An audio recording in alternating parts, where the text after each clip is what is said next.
আসসালামু আলাইকুম। বাংলা বছরের আজকে প্রথম দিন। সবাইকে বাংলা নববর্ষের অনেক শুভেচ্ছা। সবাই কেমন আছেন? আশা করব সবাই ভালো আছেন। আমিও আলহামদুলিল্লাহ ভালো আছি। এই তো আজকের সকালটা ছিল একদম রৌদ্রময়। সকালবেলা ঘুম থেকে উঠে তারপরে কিছুক্ষণ পর একটু ছাদের উপরে চলে আসি, আর এটা ছিল সকালের ভিউটা। পয়লা বৈশাখে পান্তা ইলিশ খাবো না তা কি করে হয়? আমার কাছে তো এই পান্তা ইলিশ সারা বছর খেতেই খুব ভালো লাগে, কিন্তু যেহেতু সারা বছর খাওয়া হয় না, আজকে খাওয়া হচ্ছে পহেলা বৈশাখ স্পেশাল হিসেবে। আর একদম খুব সকালে ঘুম থেকে উঠেছি, আর সকালবেলা ঘুম থেকে উঠেই তারপরেই হচ্ছে এই খাবারটা খাবো। তো এখানে ইলিশ মাছ ভাজা হয়েছে, এইখানটাতে ছিল বড়া আর হচ্ছে পেঁয়াজ, তারপরে এই হচ্ছে পান্তা ভাত, আর এইখানে ছিল ডালের ভর্তা, তারপরে ছিল আলু ভর্তা, আর ছিল একটা পেঁয়াজ মরিচের ভর্তা, আর একটা ছিল লাল মরিচের ভর্তা। এইগুলি ছিল ভর্তার আইটেম। আজকের এই খাবারটা আমরা সবাই মিলে খাবো একসাথে। প্রতি বছর পয়লা বৈশাখে সবাই এরকম একসাথে করে খাবার খাই। আমাদের সবার কাছে তো সকালবেলা উঠে এইরকম একটা খাবার খেতে বেশ ভালো লাগে।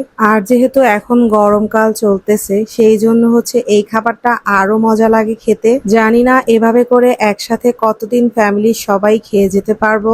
তারপরও যাই হোক, সবকিছুর জন্যই আলহামদুলিল্লাহ। এইখানে আমি ভাত নিয়ে নিয়েছি, তার মধ্যে ডাল ভর্তা, আলু ভর্তা, লাল মরিচের ভর্তা, তারপরে পেঁয়াজ মরিচের ভর্তাটাও নিয়ে নিয়েছি, আর হচ্ছে একটা বড়া নিয়ে নিয়েছি, সাথে ছিল একটা বোম্বাই মরিচ, তারপরে ছিল এখানে ইলিশ মাছ। এই ভাতের সাথে পানি দিয়ে খাবারটা খেতে খুবই দারুণ লাগে। আমার কাছে বেশ মজা লাগে এই খাবারটা। প্রতিটা বছরই আসতেছে আর প্রতিটা বছরই চেঞ্জ হচ্ছে। প্রত্যেকটা নতুন বছরে নতুন কিছু হয়ে যাচ্ছে জীবনে।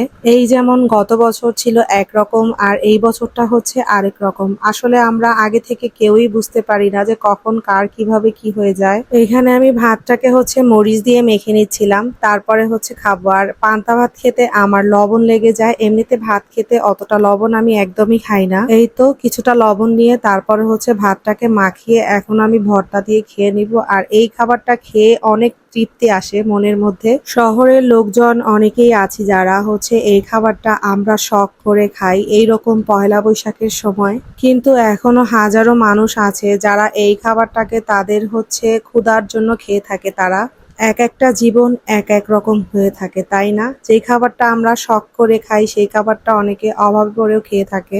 তারপরও সবকিছুর পরে একটাই কথা, আল্লাহ সবাইকে ভালো রাখুক, সব দিক থেকে সবাইকে ভালো রাখুক, এবং সকল মানুষকে সকল বিপদ আপদ থেকে আল্লাহ রক্ষা করুক। সবসময় এই দোয়াই করি। আচ্ছা, যারা যারা এই ভিডিওটা দেখছেন, আপনারা কিভাবে আজকের সকালটা কাটিয়েছেন একটা কমেন্ট করে জানিয়ে যাবেন।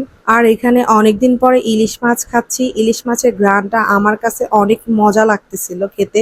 আজকে এই পর্যন্তই, দেখা হচ্ছে পরবর্তী ভিডিওতে। সেই পর্যন্ত সবাই ভালো থাকবেন। আল্লাহ হাফেজ।